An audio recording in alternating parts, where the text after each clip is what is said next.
Bom dia, alunos. Bom dia, famílias. Tudo bem? Então, hoje é a nossa última atividade do bloco 2, é a finalização do bloco 2. Então, vocês coloquem lá na última aula, que seria a aula do dia 1, vocês riscam e colocam a aula do dia 14 do 4, quarta-feira, tá bom? Pinhais está completando 29 anos no dia 20 de março deste ano. Então, já completou no dia 20 de março 29 anos. Apesar de jovem, ela já possui muita história. Que tal você dar um presente a essa bela cidade? Então, mãos à obra. Vamos fazer uma cápsula do tempo. Ela será aberta no final deste ano letivo. Então, assim, a nossa ideia é que vocês façam um vídeo ou gravem um áudio pra gente e envia no grupo do WhatsApp. Quem tiver vergonha, não quiser gravar vídeo nem falar em áudio, faz um desenho ou escreve um texto. Não esqueçam de colocar o nome de vocês, se for um desenho no texto, na hora de tirar foto e mandar no grupo, ou de, durante o áudio e vídeo, falar quem é você, falar o seu nome e a sua turma, tá? E aí vocês enviam no WhatsApp da professora. O que vocês vão enviar pra gente lá no WhatsApp? Qual é a pergunta que vocês vão responder pra gente colocar nessa cápsula do tempo? O que desejo para Pinhais este ano?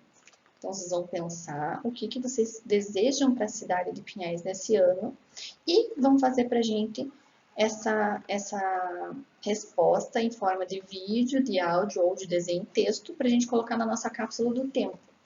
A gente vai juntar de todos os alunos as respostas num videozinho no final do ano para poder mostrar para vocês o que cada um desejou para Pinhais e se algum dos desejos se realizou nesse ano, no final desse ano. Então, no final do ano, a gente vai montar de toda a turma para ver os desejos de cada um, tá bom?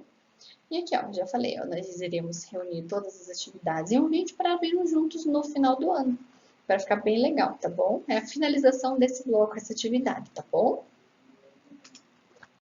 E aqui, como eu já falei, esta foi a nossa última aula do bloco 2.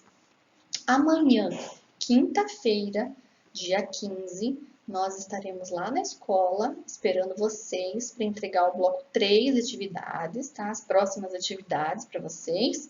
E vocês não esqueçam de levar esse bloco 2, esse que a gente acabou de terminar, prontinho para as professoras poderem corrigir, tá? Quem não puder ir na quinta-feira, leva na sexta-feira, tá? Pode buscar o bloco 3 na sexta-feira também e levar para correção, mas não esqueçam de trazer o bloco 2 para a gente corrigir para vocês, tá bom? Então, muito obrigada por esse bloco 2. A gente conseguiu fazer o bloco 2 inteiro gravado em vídeo para vocês, as explicações, tá? Então, a gente se vê no próximo bloco, no bloco 3 de atividades, tá bom? Tchau, tchau e até a próxima aula.